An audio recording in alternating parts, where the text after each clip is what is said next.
La paix soit avec toi au nom de notre Seigneur Jésus-Christ. Nous parlons dans ce cours de l'identité, la mission, la vision, les valeurs de notre organisation. Pour plus de détails, on peut se rendre à vipochrist.ca. Les informations sur l'Église, sur le ministère sont disponibles sur ce lien-là. Ce qui concerne l'identité, c'est en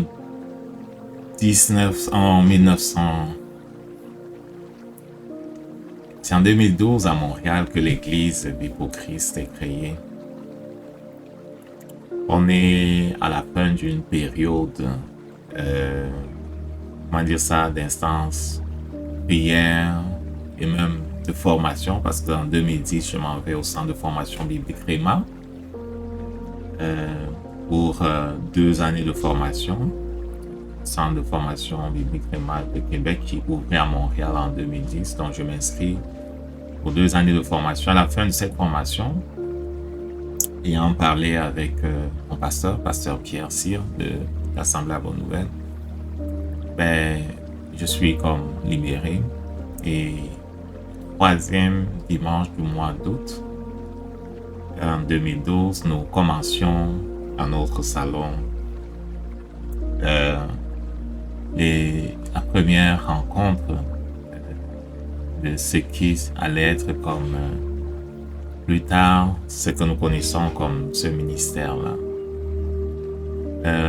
Pour l'historique, en partant du Cameroun en 2003, après mon mariage, il faut dire que je travaillais déjà avec la lecture de la Bible. J'avais été entre 93 et 99 avec la chorale Amour et Foi.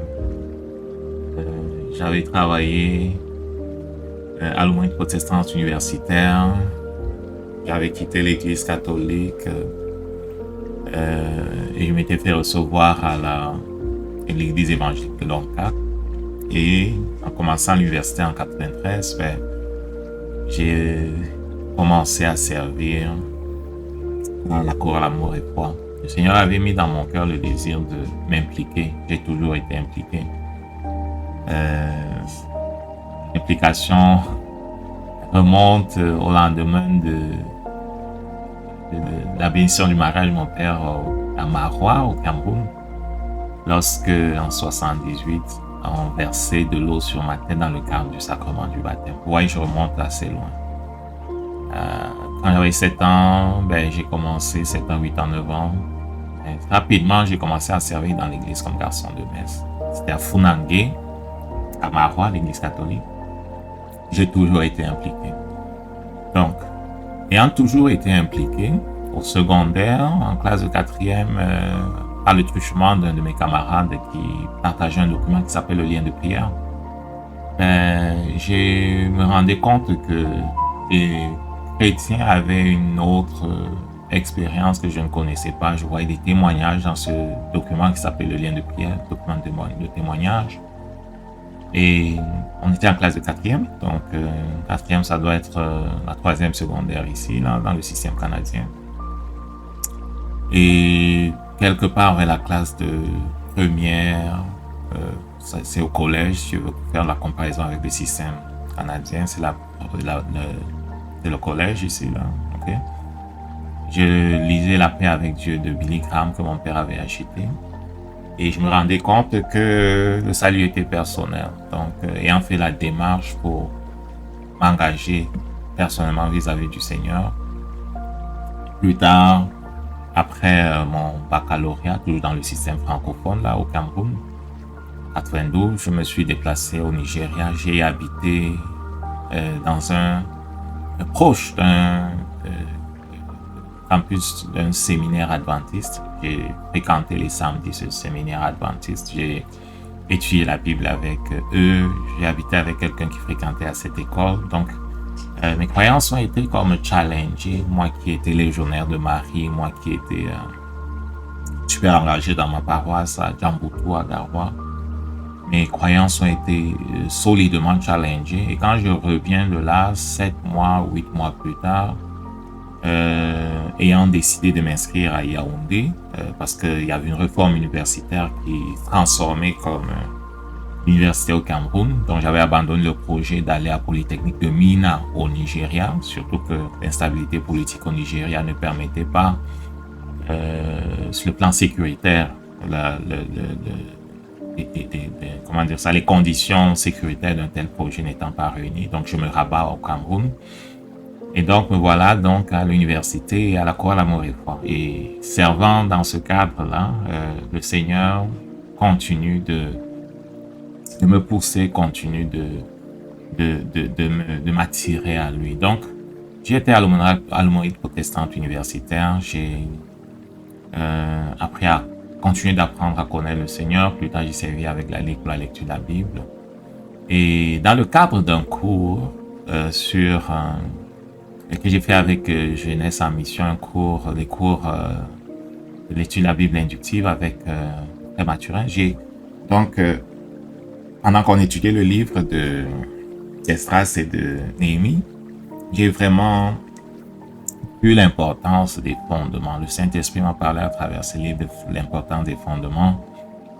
Et plus tard, c'est venu très fort encore comme une sorte de voix du Saint-Esprit lorsque j'étais à Essos, ayant quitté l'aumônerie protestante, j'étais à la paroisse d'Essos. J'étais dans la cour ce jour-là et un responsable de l'église évangélique avait fini de faire, le responsable avait fini de faire culte là, et je l'ai vu dans la cour, il était en train de fumer.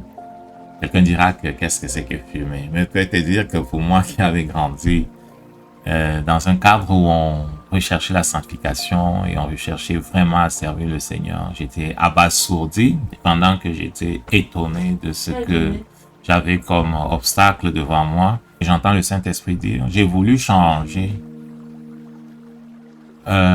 l'image de l'Église au Cameroun en m'appuyant sur vos parents. Ils n'ont pas voulu. Je veux le faire avec les jeunes que vous êtes. C'est littéralement ce que j'ai entendu. Donc, pendant le cours, je vais revenir sur le cours d'Esdras, Néhémie. Le Seigneur me parle de l'importance de restructurer les fondations comme Néhémie et Esdras avaient fait. Avec la vision du plus haut responsable de l'Église qui est en train de fumer, il me dit, je vais reformer l'Église avec les jeunes. Je n'ai pas pu le faire avec vos parents. Donc, quand je parle du Cameroun, c'est très fort en moi, parle du Seigneur que je l'avais servi activement, de plus en plus activement. Je ne vais pas prendre beaucoup de temps là-dessus. C'était clair que je continuerai de le servir plus activement et surtout dans le cadre de l'enseignement de la parole de Dieu. Mais je n'y avait pas de certitude que ce serait le pastorat, si tu veux, ou bien l'implantation des églises, comme c'est le cas actuellement. On passe par Strasbourg et on est à l'église évangélique Baptiste-Lameno.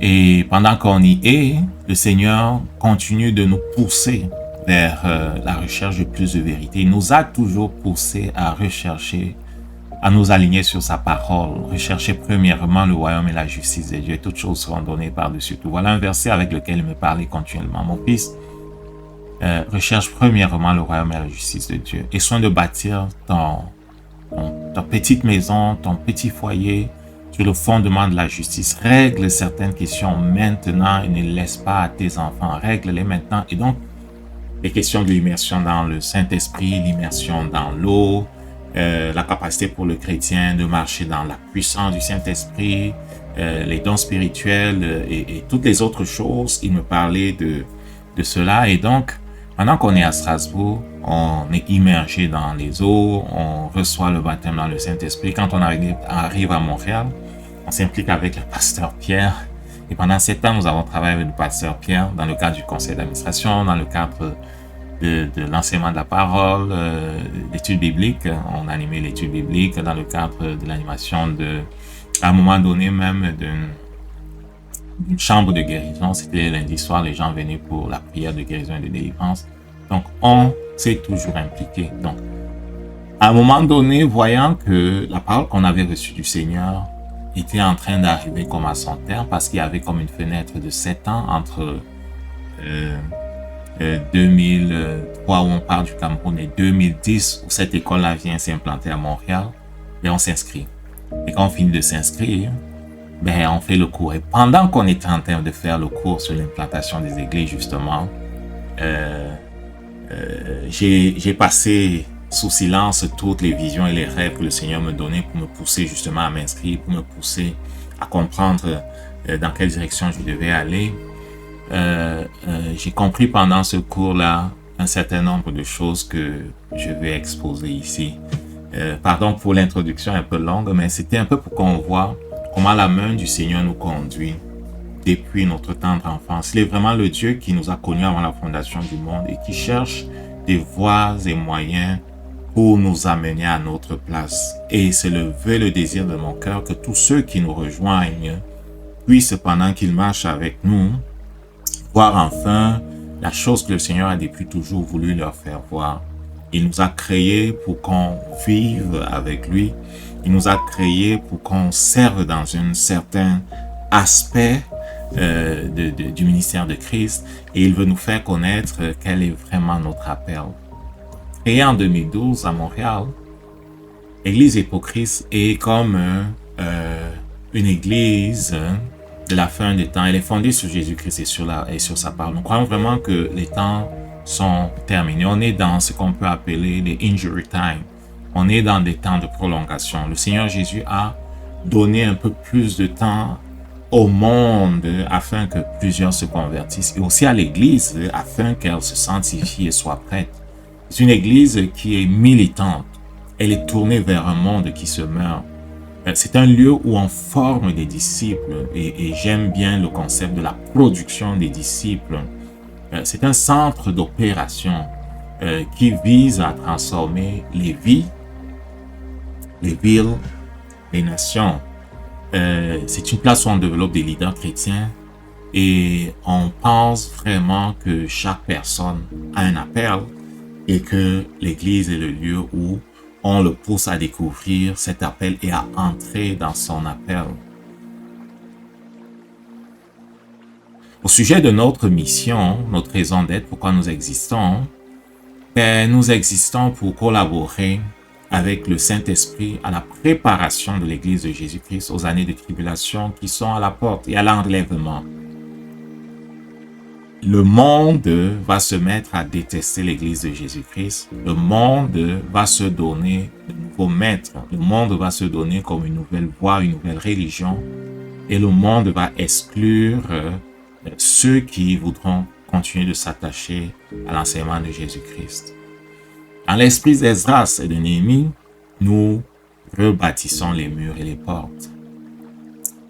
Chaque fois, et on peut le voir dans les Écritures, chaque fois que le Seigneur avait levé un leader et que ces leaders étaient partis et que ceux de sa génération étaient partis, les générations suivantes se sont décalées, se sont éloignées de la ligne qui avait tracé ce leader-là. On peut le voir avec Moïse. Après Moïse, Josué prend le relais. Et dans le livre de Juges, il est dit que lorsque ceux qui avaient connu Moïse, ceux qui avaient connu Josué, ceux qui avaient fait la guerre pour conquérir le territoire étaient partis, mais le peuple commence à faire comme bon lui semble. Okay? Et ils finissent par être déportés au point où, quand ils reviennent de la déportation, le Seigneur se sert d'Esdras et de Néhémie pour les ramener sur les fondements initiaux. Il y a eu un décalage. L'apôtre Paul parlait de la venue de l'apostasie, de l'abandon de la foi. L'apôtre Paul parlait de la venue d'un système qui rejetterait Christ pour enseigner autre chose. Ce système est venu et ce système est encore là. Jésus vient pour remettre les choses à leur place. Pour ce qui est l'Église que nous sommes, dans l'esprit d'Esdras et de Néhémie, nous travaillons à ramener un petit reste à la place où Jésus-Christ a placé son Église en partie. Il avait dit, enseignez-leur à faire ce que je vous ai prescrit. ce qu'il a prescrit doit être suivi. Personne n'a le droit de se décaler de ce qu'il a prescrit.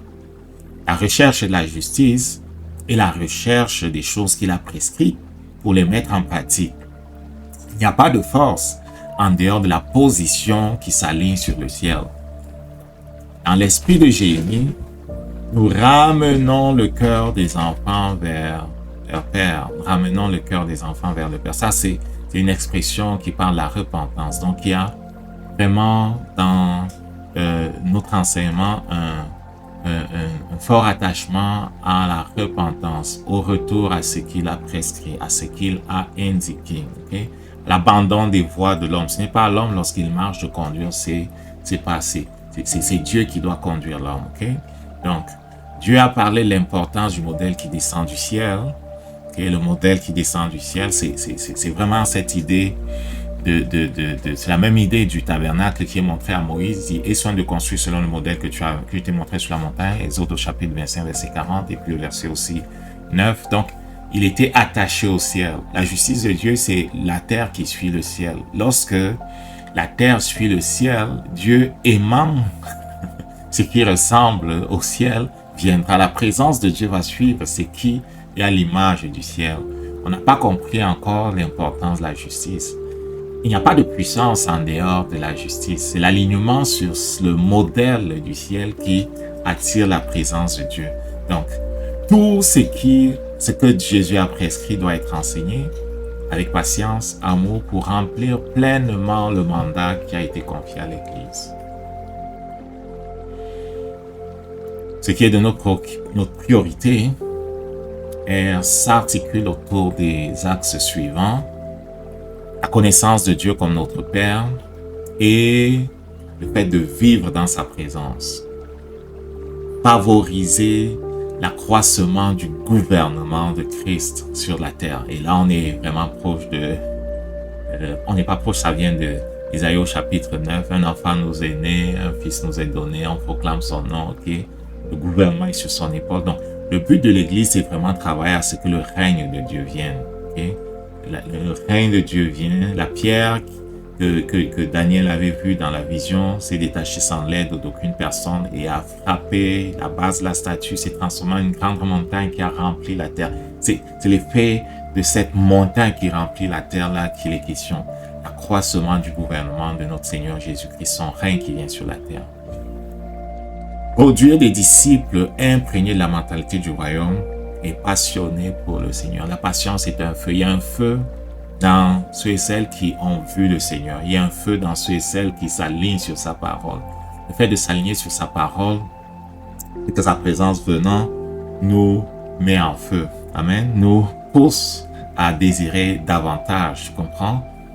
Développer des centres d'influence régionaux pour optimiser les résultats de nos actions en faveur des personnes à toucher. Okay? Donc, le modèle des Écritures, on voit Jérusalem, on voit Antioche, on voit Corinthe, on voit Éphèse, on voit Rome, on voit tous ces centres-là à partir desquels l'apôtre Paul et les autres chrétiens travaillent.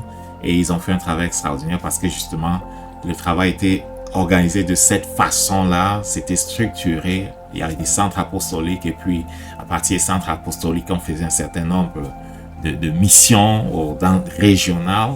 C'est la même idée. Okay? La même idée. On voit une nation subdivisée en régions. On voit au centre de ces régions-là des centres apostoliques qui travaillent sur le plan local pour faire avancer l'œuvre de Dieu. Ce qui est de la vision, attaché au modèle qui descend du ciel, ça c'est notre destination, la vision c'est la destination.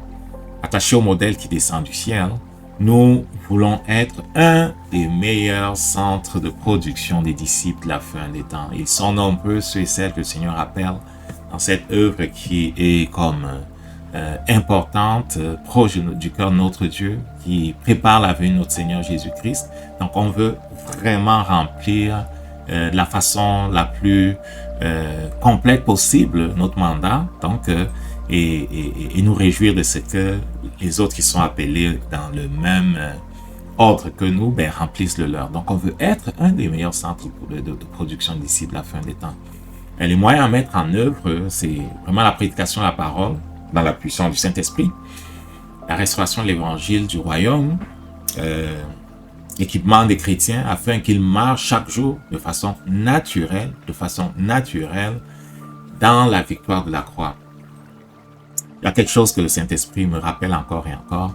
Le christianisme est vraiment surnaturel. Parfois, on l'avait enseigné ou appréhendé comme quelque chose de naturel, quelque chose qui devait être vécu avec nos forces propres, mais non, c'est quelque chose de surnaturel. La vision qu'il donne à Zacharie dans le chapitre 4 dans le chapitre 4 de Zacharie montre clairement que le chandelier est surmonté d'un vase d'huile avec à sa gauche et à droite deux oliviers qui alimentent, si tu veux, le vase d'huile.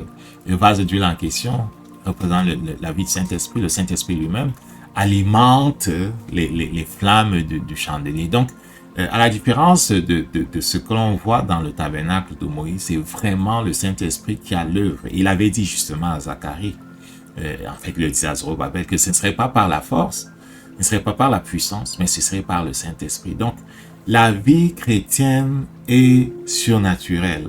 Elle est surnaturelle. Et c'est normalement surnaturel. Je veux dire, on ne fait pas d'effort lorsque le Saint-Esprit est venu et qu'il règne. On ne fait pas d'effort pour parler en langue. On ne fait pas d'effort pour guérir les malades. On ne fait pas d'effort pour prophétiser. On ne fait pas d'effort pour faire ces choses-là. On entre simplement par la foi. C'est quoi la foi? Je disais l'autre jour, en utilisant l'image de Pierre qui dit à Jésus, si c'est toi, ordonne que je vienne. Je me disais que la foi, c'est l'homme qui va vers Dieu. Tu as vu, Pierre est sorti de la barque pour aller vers Jésus. La foi, c'est l'homme qui sort de la barque où se trouvaient les autres disciples, ok? Les autres disciples, le monde, la foule, tu comprends? Pour aller vers Dieu. C'est l'homme qui sort de l'endroit qui est commun, ok? Commun pour aller vers là où Dieu se trouve, pour entrer dans la dimension de Dieu. Et il le fait en marchant sur la parole de Dieu. Il le fait en tenant compte seulement de la parole de Dieu. Il dit, si c'est toi, ordonne que je vienne. Et il dit, viens. Et c'est lui qui sort de la barque, marcher dans la foi. Donc, c'est vraiment de façon naturelle qu'on le fait, parce qu'on a les regards fixés sur lui et qu'on copie son modèle. Donc, la vie chrétienne est surnaturelle, mais à cause de ce qu'on le connaît et qu'on sait que c'est lui qui fait et que sa parole qui est établie dans le ciel pour toujours est puissante, ben, tranquillement, en étant enseigné dans ces choses-là, ça devient comme naturel. C'est notre nature. Celui qui est en Christ est une nouvelle création. Sa nature a changé et il fonctionne de façon naturelle dans le surnaturel. Je rends grâce à Dieu de ce que l'expérience que nous avons justement dans notre maison et dans l'Église montre que Dieu est fidèle. Dieu se tient vraiment derrière sa parole pour l'accomplir. Il fait ce qu'elle dit s'il se trouve un homme qui met sa confiance en la parole de Dieu.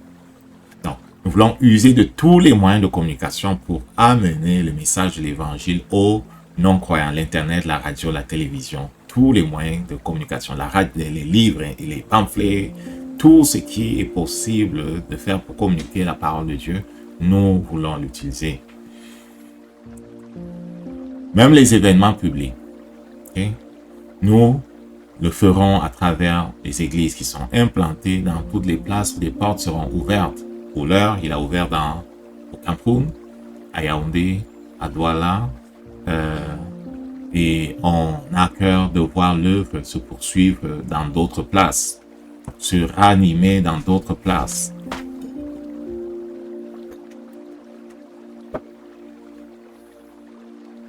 Les valeurs.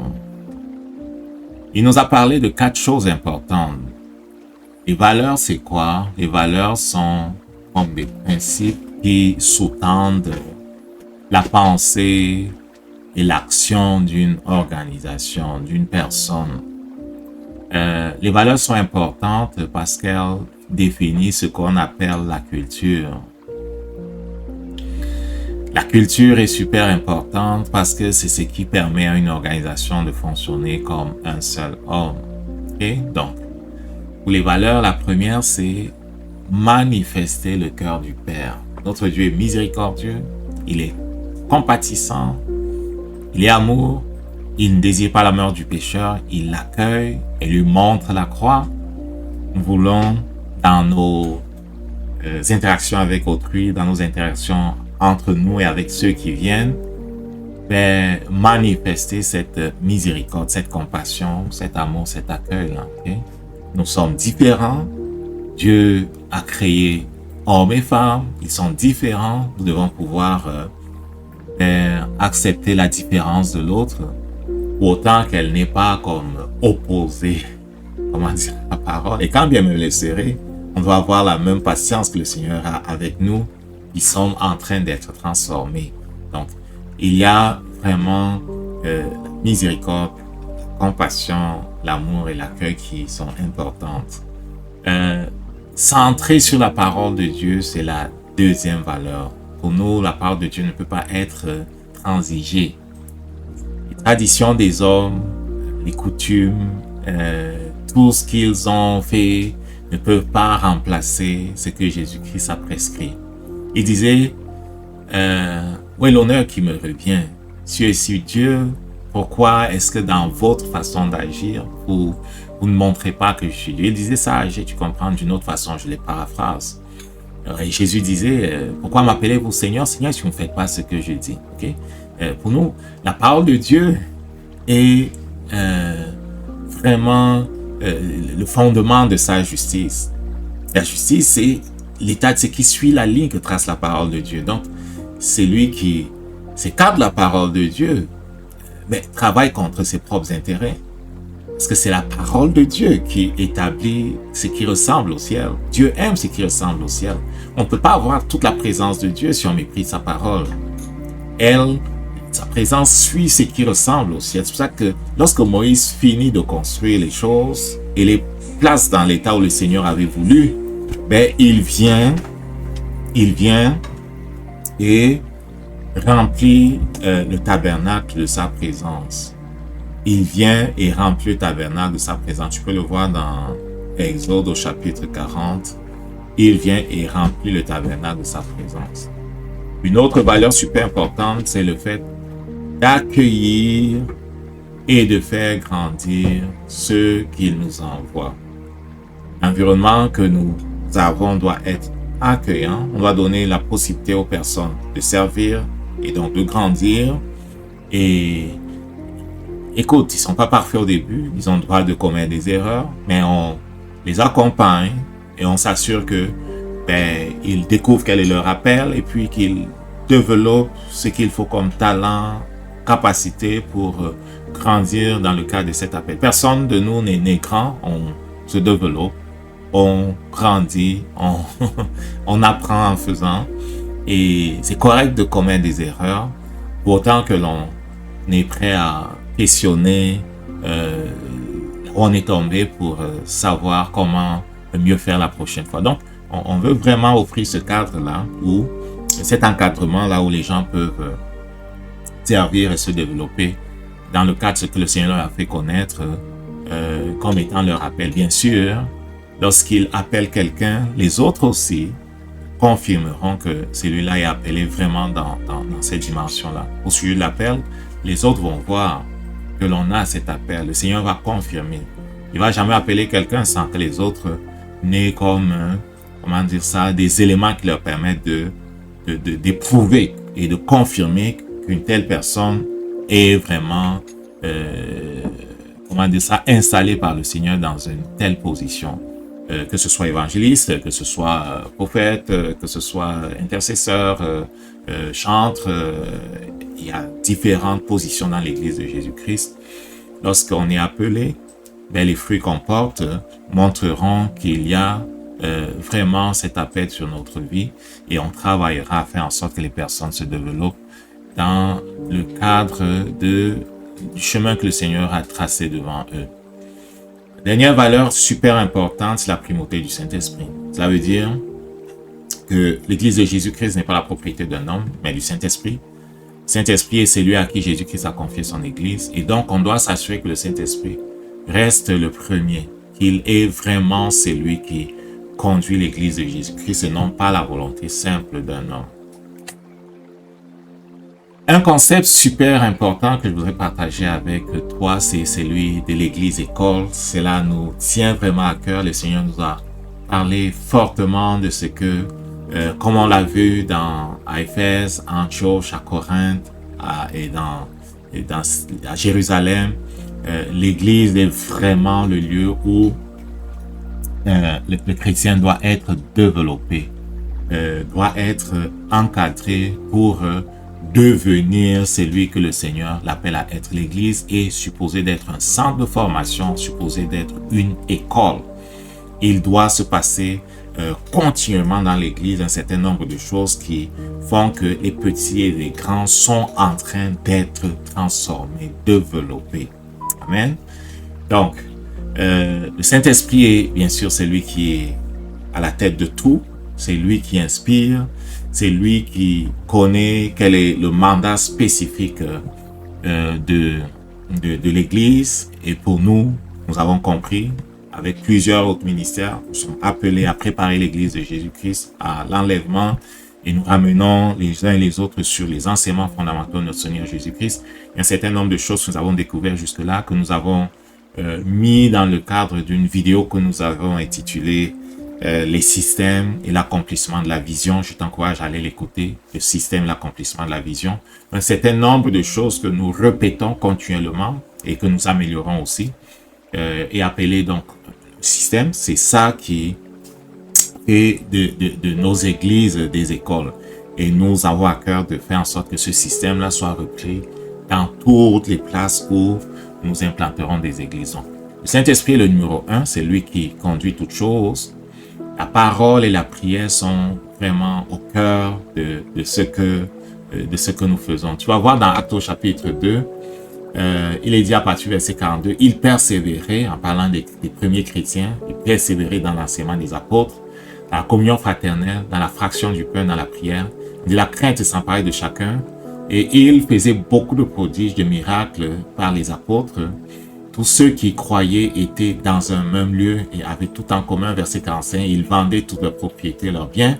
Ils en partageaient le produit entre tous, selon les besoins de chacun. Verset 46, ils étaient chaque jour, tous ensemble assidus au temple. Ils rompaient le pain dans les maisons, prenaient leur nourriture avec joie et simplicité de cœur. Donc, chaque jour, qu'est-ce qui se passait? Il se passait qu'on était sous le gouvernement du Saint-Esprit, on était dans la parole et la prière, la croix était centrale, la croix était vraiment au cœur de tout. Il était engagé à faire ce que le Seigneur avait demandé qu'il fasse, proclamer la parole de Dieu, faire des convertis. Il y avait à cœur de faire avancer l'œuvre de Dieu, il y avait une certaine vision de la croissance. Les 5 ministères sont présents dans le livre d'Éphésiens chapitre 4, la présence des 5 ministères. Il a fait don à l'Église des apôtres, des prophètes, des docteurs, des évangélistes. C'est quoi que j'ai oublié comme ministère? Il y en a 5 là. Donc, pour l'édification des saints en vue de l'œuvre du ministère. Donc, les 5 ministères ou plusieurs ministères présents dans l'Église pour œuvrer à développer les chrétiens afin que les chrétiens fassent le travail. Le gouvernement parle de la structure, et il avait dit par exemple à Tite, chapitre 1, versets 4 à 6, « Tite mon enfant légitime à notre foi commune, que la grâce et la paix te soient données de la part de notre Seigneur, de la part de Dieu, le Père et de Jésus-Christ notre Sauveur. Je t'ai laissé en Crète afin que tu mettes en ordre ce qui reste à régler, et que selon mes instructions, tu établisses des anciens dans chaque ville. » Tu établisses des anciens dans chaque ville. « S'il s'y trouve quelque homme irréprochable, mari d'une seule femme, ayant des enfants fidèles, qui ne soit pas accusé de débauche ni rebelle, ainsi de suite. » Donc, il y a comme un gouvernement, il y avait comme une structure pour faire en sorte que l'Église de notre Seigneur Jésus-Christ soit comme administrée, avance. Il y avait un certain ordre, il y avait une certaine structure. Donc, il y a une structure, on a parlé de la communion fraternelle. Donc, les éléments importants vont se retrouver à la base de l'Église qui est une école. Et quand on regarde justement dans Actes au chapitre 18, comment l'apôtre Paul arrive à Corinthe, tu vas voir que il arrive on dit qu'il est parti d'Athènes au verset 1, il sera à Corinthe. Il se trouve là des Juifs, Aquilas et Priscille, qui avaient été chassés de Rome par l'empereur Claude. C'était des faiseurs de tentes. Il travaille avec eux, il discourt dans les synagogues, ça c'est le verset 4. Au verset 9, le Seigneur apparaît en vision à Paul, on est à Corinthe, et lui dit, ne crains point, mais parle et ne te tais point. Car je suis avec toi et personne ne mettra la main sur toi pour te faire du mal. Parle, car j'ai un peuple nombreux dans la ville. Regarde, il demeura, verset 11, il demeura 1 an et 6 mois, enseignant parmi les Corinthiens la parole de Dieu. Donc, c'est super important. Okay? Il arrive à Corinthe, il demeure à Corinthe, et qu'est-ce qu'il fait? La parole, la prière, la parole, la prière. Il parle de la croix, et il engage les gens à se donner à Dieu et il s'assure que tous ces éléments-là soient à un moment donné mis en place à Corinthe et le centre apostolique de Corinthe était né. Dans Actes au chapitre 19, la même chose se passe cette fois-ci à Éphèse. Il est à Éphèse. Il est dit au verset 8, Paul entra dans la synagogue où il parla pendant 3 mois de façon libre. Alors qu'il y a de l'opposition, et il sépare ceux qui voulaient écouter de ceux qui ne voulaient pas écouter. Okay? Apprenons à séparer ceux qui veulent aller de l'avant de ceux qui ne veulent pas aller de l'avant. Apprenons à séparer ceux qui veulent aller de l'avant de ceux qui ne veulent pas aller de l'avant. Il se retire avec ceux qui voulaient aller de l'avant. Et il est dit qu'il enseigne tous les jours à l'école d'un nommé Tyrannus. Ça, c'est le verset 9. Cela durera 2 ans, en sorte que toute l'Asie est touchée par la parole de Dieu. Les Juifs et les Grecs sont touchés par le travail que Paul fait à Éphèse pendant 2 ans. Pendant 2 ans, il enseigne la parole de Dieu, il produit des disciples et une grande partie de l'Asie est touchée. C'est le même schéma que nous voulons utiliser. Enseigner la parole de Dieu dans l'Église, faire des disciples, enseigner, faire des disciples et les envoyer pour conquérir les régions environnantes. Okay? À Antioche, quand tu regardes Actes au chapitre 11, lorsque les gens fuient, Antioche est touché par la parole de Dieu. On envoie à Jérusalem. Jérusalem envoie plutôt Barnabas. Et quand Barnabas arrive à Antioche, il se rend compte qu'il y a un travail important d'enseignement à faire. Il est dit qu'il retourne chercher l'apôtre Paul. Okay? Au verset 3, alors après avoir jeûné et prié, c'est pas ça. C'était chapitre 11. Chapitre 11. Ce qui avait été dispersé, verset 19, ce qui avait été dispersé par la persécution survenue à l'occasion d'Étienne allèrent jusqu'à Phénicie, dans les îles Chypre et à Antioche, annonçant la parole aux Juifs seulement. Il y a eu cependant parmi eux quelques hommes de Chypre et de Cyrène qui, étant venus à Antioche, s'adressèrent à des Grecs et leur annoncèrent la bonne nouvelle du Seigneur Jésus-Christ. Ok, je vais sauter. Barnabas se rendit ensuite à Tars, c'est le verset 25, vous cherchez Saul. Ça, c'est Paul de Tars. Ayant trouvé, il l'amena à Antioche pendant toute une année, ça, c'est verset 26. Ils se réunirent ensemble.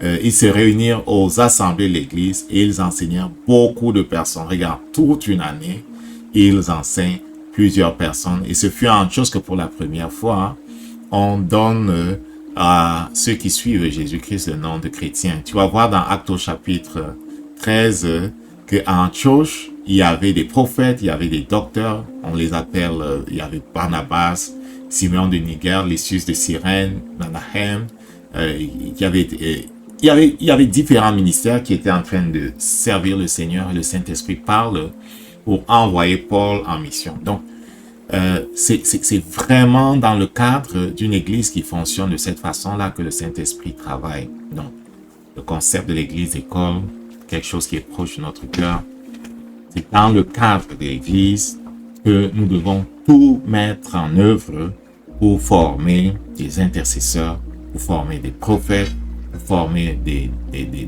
pasteurs, pour former des apôtres, pour former des adorateurs, pour former différents ministères. C'est dans le cadre de l'Église que nous devons faire cela.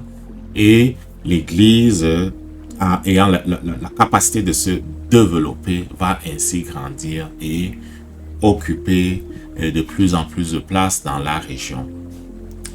Je voudrais, avant de terminer, parler rapidement de notre déclaration de foi. Les Écritures, nous croyons la Bible et la parole de Dieu, ok? Elle contient tout ce qui est nécessaire à l'homme pour connaître Dieu et vivre d'une façon qui lui est agréable. Elle a été écrite par 40 hommes environ, poussés par le Saint-Esprit, ok? 2 Pierre 1, verset 20 à 21 dit clairement que c'est poussé par le Saint-Esprit qu'ils ont écrit. Donc, c'est le Saint-Esprit qui est l'auteur des Écritures et elle révèle les desseins de Dieu, c'est-à-dire les plans de Dieu pour la création et particulièrement pour l'homme. Nous croyons à l'unité de Dieu. Nous croyons que l'Éternel est le seul Dieu. Il est révélé en Jésus-Christ, qui est la parole de Dieu et qui était avec Dieu au commencement. Il nous a donné le Saint-Esprit, qui est une personne. Jésus le présente comme l'autre consolateur, en Jean chapitre 14, verset 16. Les trois sont parfaitement unis. Les trois sont parfaitement unis. Lors du baptême de Jésus, le Père parle du ciel alors que le Saint-Esprit descend sur Jésus. Donc les trois, on les voit présents à l'occasion du baptême de Jésus. Au sujet de l'unité, parfois il y a eu de la confusion et des gens qui mettent en avant la doctrine du Dieu seul, ce qu'on appelle Unitarian Doctrine là, en anglais. On a souvent eu de la difficulté à comprendre ou appréhender la notion de l'unité. Saint-Esprit m'a donné quelque chose, j'espère que ça va t'aider, je vais te le donner en passant. Lorsqu'il prie dans Jean chapitre 17, cette prière qu'on a connue sous le nom de la prière sacerdotale, au verset 21 dit « Afin que tout soit un, comme toi, Père, tu es en moi, comme moi je suis en toi, afin qu'eux aussi soient un en nous, pour que le monde croie que tu m'as envoyé. » Okay, qu'est-ce qu'il dit? Il dit « Afin que tout soit un ». Nous sommes nombreux et il dit que tout soit un. C'est une unité spirituelle. Voilà que l'église de Jésus-Christ on dit de l'église de Jésus-Christ qu'elle est un. Mais comme on dit d'un homme et d'une femme qu'ils ne sont plus deux, ils sont un. C'est une unité spirituelle. Il y a vraiment une entité spirituelle qui fait en sorte que, en tout cas, une entité spirituelle qui est comme le merge par la puissance du Saint-Esprit de deux esprits différents. Le couple. Ils mergent en même temps. Les chrétiens et Jésus mergent à un moment donné. Dans le combat spirituel, nos esprits mergent. Nos esprits peuvent se séparer, ça merge aussi, ça va, ça vient. Anyway, c'est la même chose avec l'église de Jésus, c'est la même chose avec le Père, le Fils et le Saint-Esprit. Donc, il dit, afin que tout soit un, comme toi, Père, tu es en moi, donc le Père est en lui, et moi, je suis en toi. Il dit, eux aussi soient un en nous. Okay? Donc, c'est une unité spirituelle où nous entrons en eux, ils entrent en nous, un peu comme ils entrent les uns dans les autres. Tu as compris? Donc, la chute de l'homme, la création de Dieu était parfaite. L'homme a été créé parfait, sans péché, pour vivre en relation avec Dieu. L'homme a perdu sa position privilégiée à cause de la rébellion. Il a obéi à Satan plutôt qu'à Dieu. Il est devenu esclave de Satan, car on est esclave de celui à qui on obéit. C'est une loi spirituelle, Romains 6, verset 16. La terre dont il est l'administrateur est passée terre dont il était l'administrateur est passé sous le contrôle du diable. Ça, c'est Luc 4, verset 6. Le diable dit, ceci m'a été donné, et puis je vais te donner quoi. Si tu te prosternes et m'adores, il disait à Jésus, je vais te donner toute la richesse et la gloire des royaumes du monde. Cela m'a été donné, pas par Yahvé, ça lui a été donné par celui qui était l'administrateur de la terre à ce moment-là, Adam. Ce qui concerne le salut, le diagnostic de Dieu sur tous les hommes est sans équivoque. Tous les hommes ont péché et sont privés de la gloire de Dieu. Romains 3, verset 23. Par ailleurs, il dit que le salaire du péché, c'est la mort. Romains 6, verset 23. L'évangile est la bonne nouvelle parce que Dieu a jugé le péché dans son Fils, évitant ainsi à l'homme le châtiment qu'il méritait. Celui qui croit en Jésus est justifié. Okay? L'immersion dans l'eau, habituellement appelée baptême d'eau, l'immersion du croyant traduit son ensevelissement dans la mort de Jésus-Christ et son union dans sa résurrection. Romains 6, versets 4 à 5. C'est par obéissance au commandement de Jésus que le croyant doit être immergé dans l'eau. Matthieu 28, verset 19. À l'effet de toute nation des disciples, les baptisés au nom du Père, du Fils et du Saint-Esprit. Les immergeants au nom du Fils et du Saint-Esprit. Au nom du Père, du Fils et du Saint-Esprit. Sur le mot baptême là, le grec baptisma veut dire immerger, plonger. Okay? Les traducteurs, que ce soit de la King James ou bien ceux qui ont traduit en français là, écoute là, ils avaient, à cause de ce que la coutume avait évolué depuis les apôtres, ben, ils avaient peur de dévoiler la vérité en traduisant brutalement baptisma par plonger, immerger, parce que la pratique avait complètement évolué. Mais Jésus a dit, enseignez-leur à faire ce que je vous ai prescrit. Okay? Si on n'a pas été immergé, il faut aller se faire immerger par obéissance. Afin de faire quoi? Romains 6, verset 4 à 5. Afin de manifester dans le naturel ce qui s'est fait dans le spirituel. Afin de compléter la chose, afin de mettre un cachet sur la chose. L'ensevelissement et la résurrection doivent être, comment dire ça, exemplifiés dans le naturel afin que la chose soit complète. Si elle n'est pas faite, ce n'est pas complet. C'est pour ça qu'il a dit, celui qui croira et qui sera baptisé sera sauvé.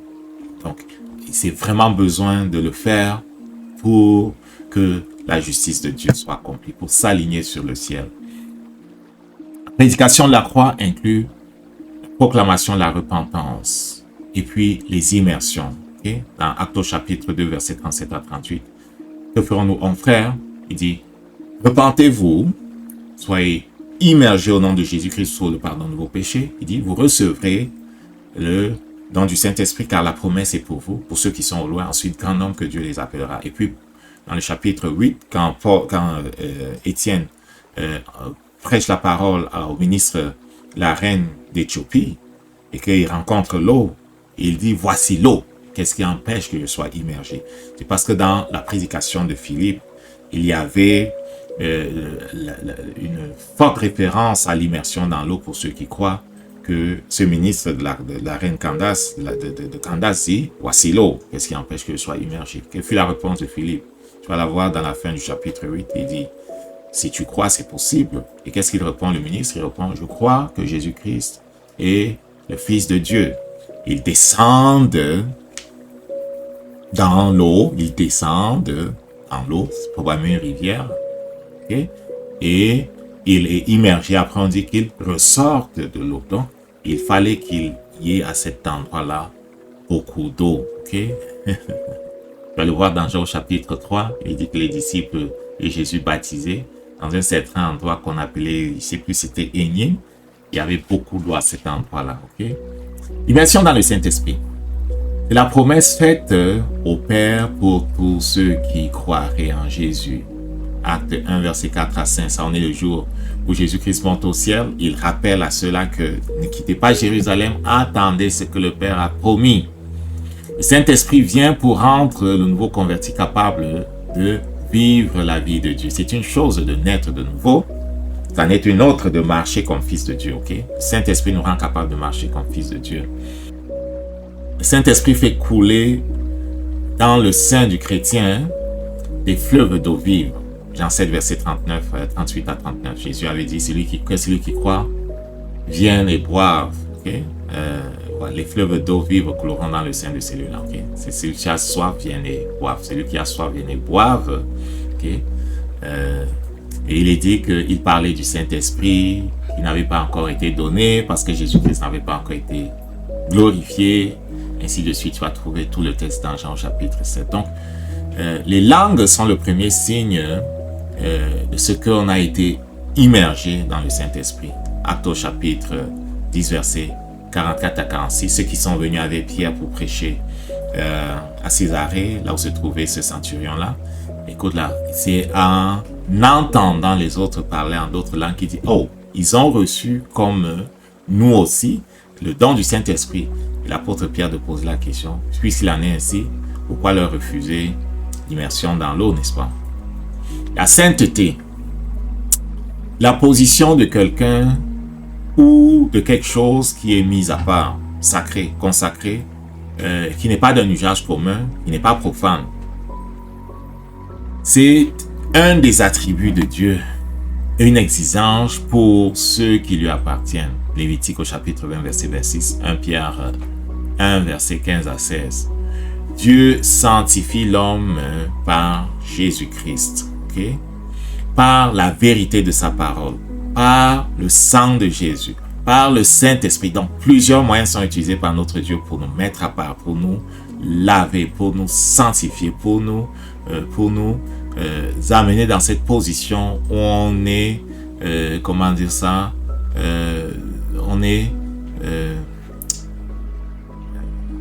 où on est rendu comme propre à son service. Voilà, c'est ça. Donc, les sacrificateurs étaient comme, à travers un certain nombre de cérémonies, de purification rituelle, ils étaient comme sortis de la dimension du normal, du profane, pour le service de Dieu. À partir de ce moment-là, ils ne pouvaient plus se comporter comme des gens qui n'avaient pas suivi le processus de consécration. Donc, la sainteté nous consacre, nous sépare, nous amène dans la place où nous sommes propres pour le service de Dieu.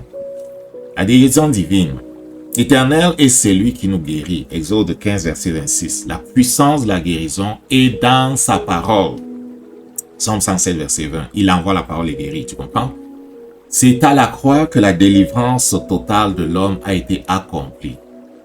Ésaïe 53, verset 5. 1 Pierre 2, 24. C'est lui par les maîtres de qui vous avez été guéri. Le croyant a reçu de Jésus l'autorité pour guérir les malades. Dans Matthieu chapitre 10, verset 8, dans Marc au chapitre 16, verset 18, il dit bien que nous avons l'autorité de guérir les malades. Dans le premier texte, il envoie ses disciples avec l'autorité de guérir les malades et de chasser les démons. Dans Marc au chapitre 16, il dit, voici les miracles qui accompagneront ceux qui auront cru. En mon nom, ils chasseront des démons. Ça, c'est verset 17. Ils parleront de nouvelles langues. S'ils boivent quelques breuvages mortels, cela ne leur fera aucun mal. Ils imposeront les mains aux malades, les malades seront guéris. Verset 18. Okay? Sans la pratique de la guérison divine, le message de la croix ne serait pas la bonne nouvelle. Il enseignait, il guérissait les malades, il chassait les démons. Nous devons faire la même chose. Enseigner tout le conseil de Dieu, guérir les malades, ressusciter les morts, chasser les démons. On doit avoir à cœur de faire ce que notre Seigneur fait. Autrement, on ne le représente pas convenablement. Un aspect important de la mission de Jésus-Christ est la libération des captifs. Okay? Dans Luc au chapitre 4, verset 19, l'Esprit du Seigneur repose sur moi parce qu'il m'a oint, ça c'est le verset 18 et 19 là. Il parle de la libération des captifs. Jésus-Christ a confronté et expulsé les esprits impurs et il a envoyé ses disciples faire de même.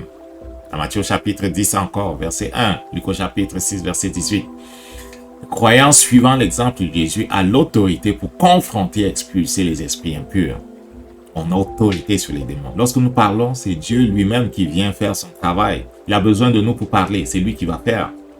C'est ça qu'il dit à quelque part, ayez la foi de Dieu. C'est Marc au chapitre 11, partir verset 22. Ayez la foi de Dieu. Si quelqu'un dit à cette montagne, ôte-toi de là et te jette dans la mer, et qu'il ne doute point dans son cœur, mais croit que ce qu'il dit arrive, il le verra s'accomplir. Nous parlons, c'est lui qui fait. Nous parlons, nous demeurons dans la foi, c'est lui qui fait.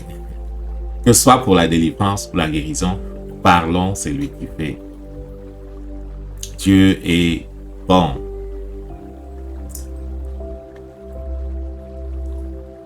La Sainte Seine. Instituée par Jésus-Christ lors de la célébration de Pâques, elle proclame la mort de l'agneau de Dieu à notre place et l'entrée en vigueur d'une nouvelle alliance.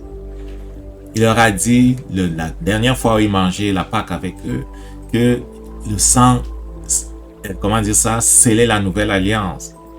Les participants, Dieu et l'homme, représentés par Jésus-Christ, à une alliance de sang, se donnent mutuellement l'un à l'autre avec toutes leurs possessions. C'est une alliance de sang. Et les études archéologiques, les études des peuples là ont montré c'est quoi une alliance de sang. Lorsqu'elle était coupée entre deux personnes qui devenaient des frères de sang, on mélangeait leur sang, on coupait des animaux, on les mettait vraiment de part et d'autre comme Abraham a fait sous instruction de l'Éternel dans le livre de la Genèse. Et les personnes, après avoir fait la promesse de se donner l'un à l'autre comme frères de sang, et fait des imprécations au cas où ils briseraient leur alliance, après avoir bu le breuvage dans lequel on avait mis leur sang mélangé, mais passer à travers les victimes qui étaient posées ça et là pour dire qu'il m'arrive ce qui est arrivé à ces victimes si je brise cette alliance-là. Donc c'est une alliance de sang. Et c'est Jésus qui l'a coupé comme notre représentant, lui le dernier Adam, lui qui est le Fils de l'homme, okay? Lui qui est le Fils de l'homme, la semence de la femme, c'est lui qui l'a coupé à notre place avec Jésus-Christ. Donc Dieu, en nous plaçant en Jésus-Christ, nous place dans la position où nous sommes dans une alliance qui ne peut même pas être brisée. Si nous demeurons en lui, elle ne peut pas être brisée. Mais si nous quittons, tout bas, il ne peut rien faire, tu comprends? Donc si nous demeurons en lui, ça ne peut pas être brisé. Et nous pouvons avoir, si nous comprenons les choses spirituelles, nous laissons entraîner par le Saint-Esprit, tous les bénéfices de cette alliance-là. La Sainte Seine et la célébration de la victoire de la croix, de ce que nous sommes entrés dans quelque chose qui est extraordinaire. À Corinthe, dans le chapitre 11 du livre de Corinthe, on se rend compte que les gens n'ayant pas compris cette chose-là, étaient malades et mouraient avant le temps. Tu peux le voir au verset 30. On dit que plusieurs étaient morts avant le temps parce qu'ils n'avaient pas discerné le corps de Christ dans cet acte qui proclame la mort de Jésus-Christ et dont la défaite du diable qui est notre ennemi et qui établit la justice de Dieu. Lorsqu'on a compris c'est quoi la Sainte Seine et qu'on le prend de la bonne façon, la maladie, les ténèbres ne peuvent pas demeurer dans notre vie. La deuxième venue de notre Seigneur Jésus-Christ, la deuxième venue de Jésus, selon les Écritures, Jésus-Christ reviendra à Jérusalem à l'endroit où les disciples l'ont vu monter. C'est que l'ange avait dit là dans Actes chapitre 1. Okay? Ce Jésus que vous avez vu allant au ciel reviendra de la même façon que vous l'avez vu monter. Il posera ses pieds sur le mont Olivier. Là où il était parti, il posera ses pieds là-bas. Et Zacharie nous dit clairement que quand il posera ses pieds là-bas, il y aura comme un cataclysme, il y aura comme des choses vont se fendre de ce côté-là. Anyway, il posera ses pieds là-bas. Il jugera la bête et le faux prophète. Actes au chapitre 1, verset 11. Là, c'est ça, c'est sur le fait qu'il posera ses pieds sur la montagne. Les anges disent qu'il va revenir de cette même façon-là. Il va juger la bête et le faux prophète. C'est Apocalypse au chapitre 19, verset 11 à 21. Il installera son gouvernement pendant 1000 ans, au cours desquels Satan sera lié. Okay? Apocalypse au chapitre 20, verset 1 à 3. Avant ce retour à Jérusalem, Jésus viendra chercher son église.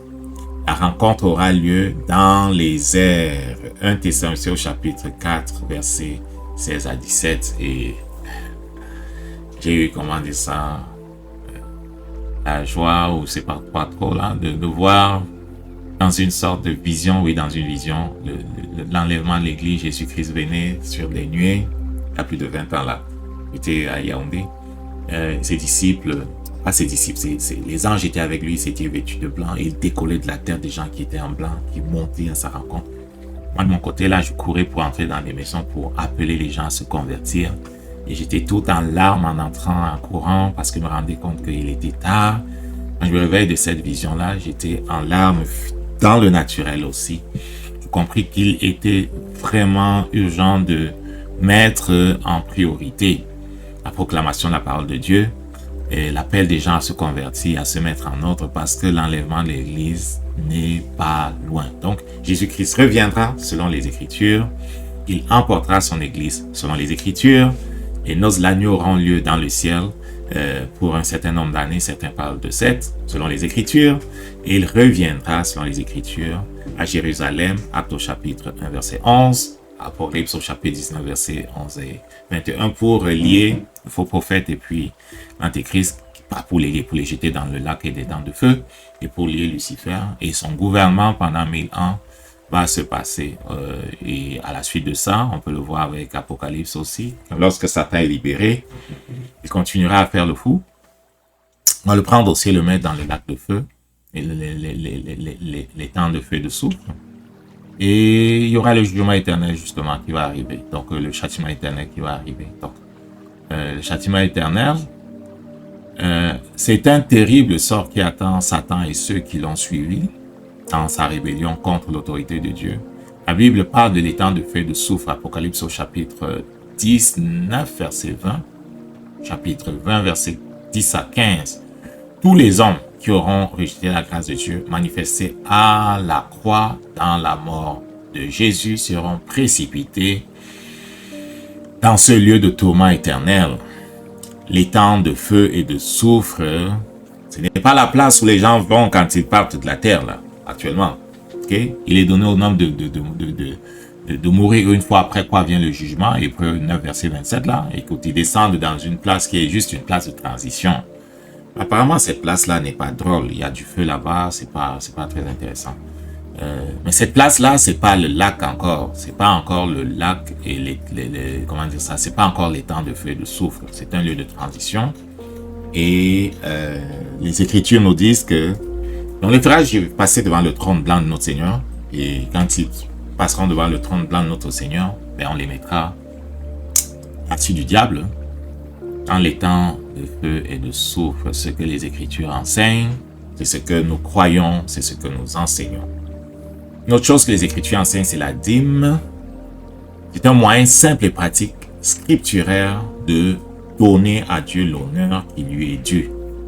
Ou de mettre à la première place, de le mettre à la première place. Ok?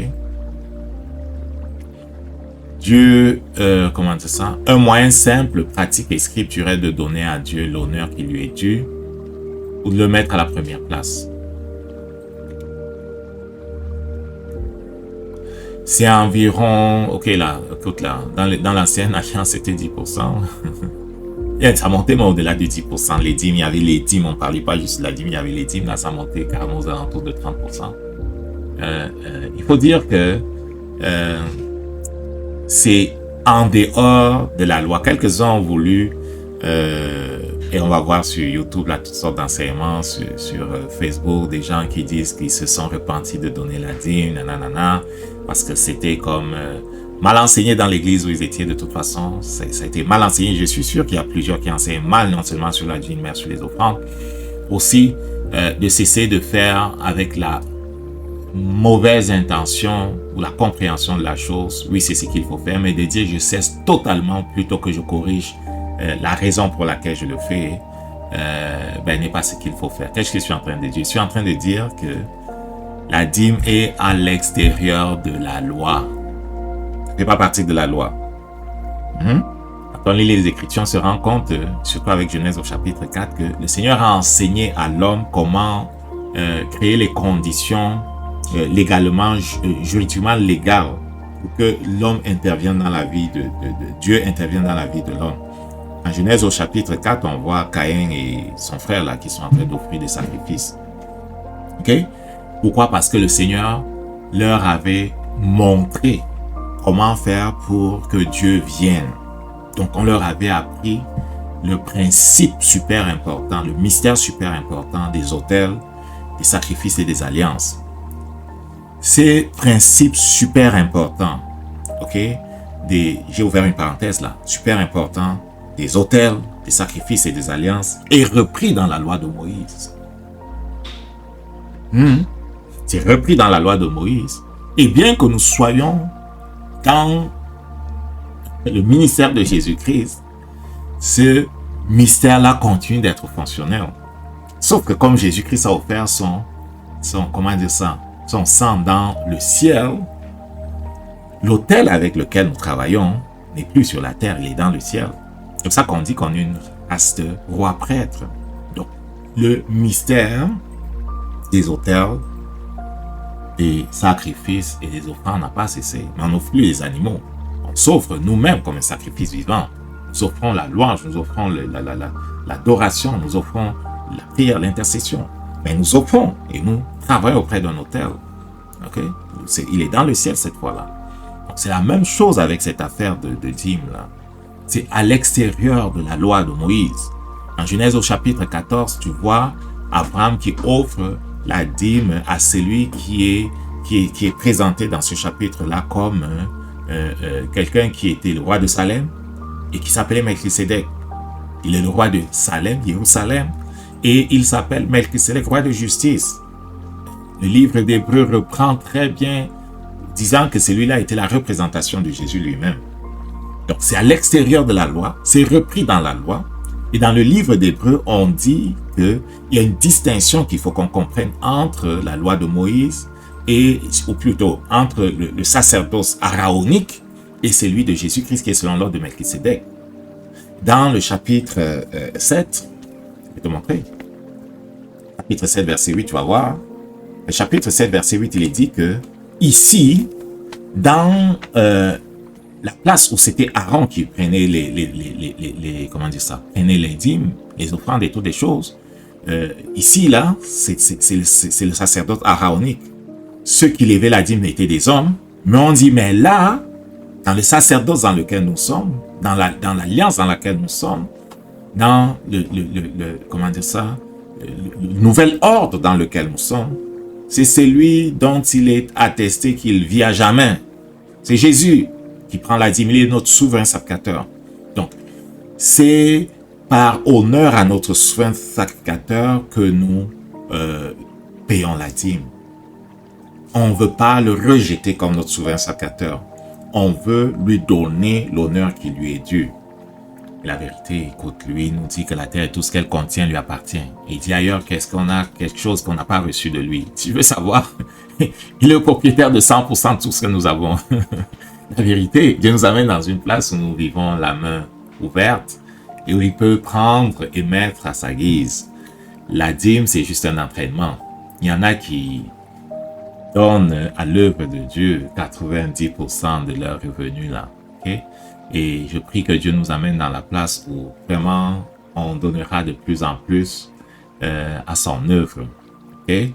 Donc, lorsque tu fais ton budget, sur le 10%, sur le brut, mon ami, pas sur le net, sur le brut, et apprends à vivre sur le restant.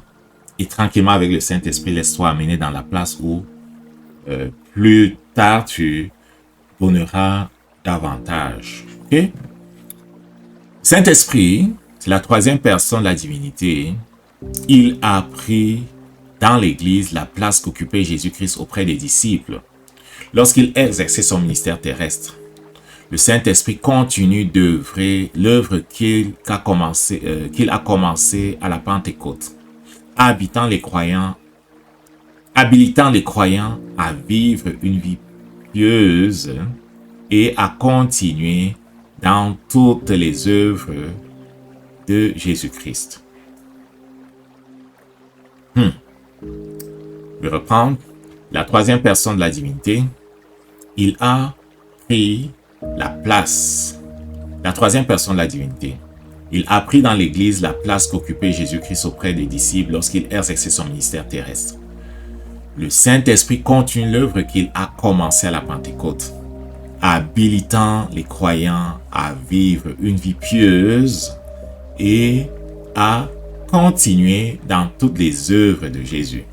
Il est l'auteur de la Bible, de la nouvelle naissance, de l'immersion dans le Saint-Esprit et de la marche de l'Église.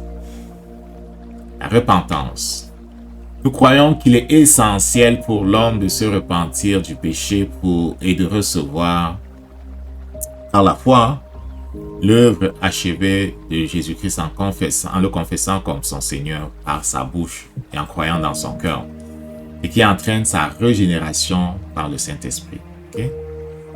Nous croyons qu'il est essentiel pour l'homme de se repentir du péché et de recevoir par la foi l'œuvre achevée du Christ en le confessant comme Sauveur et Seigneur de sa bouche et en croyant dans son cœur, ce qui entraîne sa régénération par le Saint-Esprit. Jean-Baptiste, Jésus, les apôtres, les premières églises de notre Seigneur Jésus ont prêché la repentance. La vie chrétienne est impossible sans une repentance sincère. On entre par la repentance, notre esprit est recréé, et pour ce qui est de la deuxième dimension de notre salut, si tu n'as pas écouté cet enseignement, je t'encourage à aller l'écouter. Dieu, par le processus de sanctification, nous pousse à justement abandonner un certain nombre de choses. La repentance nous pousse à abandonner des choses qui nous limitent. Lorsqu'on se déleste des choses qui nous limitent, on peut s'élever. Tu n'entreras pas dans la dimension où Dieu veut t'amener si tu restes attaché à ce qui est toi, à ce qui est naturel, à ce qui ne vient pas de Dieu. La repentance nous pousse à rejeter ce qui ne vient pas de lui, afin que la conformité au ciel nous élève. C'est la conformité au ciel qui nous élève. Oh, que Dieu nous aide à comprendre. Jésus-Christ, nous croyons que Jésus-Christ est le Fils de Dieu, né d'une vierge. Il a vécu une vie sans péché en marchant parmi les hommes. Il a démontré l'autorité et la puissance de Dieu dans les œuvres, dans la parole. Il est mort à la croix. Il est ressuscité des morts le 3e jour. Il est maintenant assis à la droite de Dieu après avoir accompli tout ce qui était nécessaire au salut de l'homme. Il n'y a pas de salut en dehors de Jésus. Il est le chemin, la vérité et la vie. Sans lui, rien n'est possible. Donc, voilà pour la déclaration de foi. On a voulu à la suite de quelques mots sur notre identité, notre vision, mission, nos valeurs, dire ce que nous croyons. C'est important que tous ces éléments soient donnés afin que celui qui vient comprenne, sache en fait à quoi s'en tenir.